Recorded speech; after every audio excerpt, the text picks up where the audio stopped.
বন্ধুরা, আজ আমি চলে গেছিলাম শ্রীরামপুরে। শ্রীরামপুর যা এক সময় ছিল ডেনিশদের কলোনি।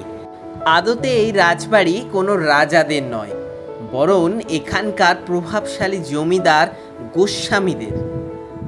প্রায় অর্ধভগ্ন অবস্থায় থাকা এই রাজবাড়িটার প্রতিটা ইট কাঠ পাথর যেন একটা ইতিহাসের কাহিনী বর্ণনা করে। সম্মুখে একটি দরজা, আর সেই দরজা দিয়ে প্রবেশ করার পরই যেটা সবচেয়ে দৃষ্টি আকর্ষণ করে সেটা হলো এই চাঁদনি বা নাট মন্দির। 30 ফুট লম্বা, 5 ফুট ব্যাসের 24টি প্রকাণ্ড পিলারের সাহায্যে দাঁড়িয়ে আছে এই ছাদ বা চাঁদনিটি।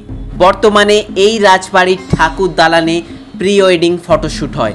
আপনারা চাইলে আগে থেকে এখানকার কেয়ারটেকারের সাথে যোগাযোগ করতে পারেন। ইতিহাসের সাক্ষী হয়ে দাঁড়িয়ে থাকা এই রাজবাড়িটি শ্রীরামপুরের প্রধান আকর্ষণ কেন্দ্র। ভিডিওটি আপনাদের ভালো লাগলে অবশ্যই লাইক, শেয়ার, সাবস্ক্রাইব করবেন।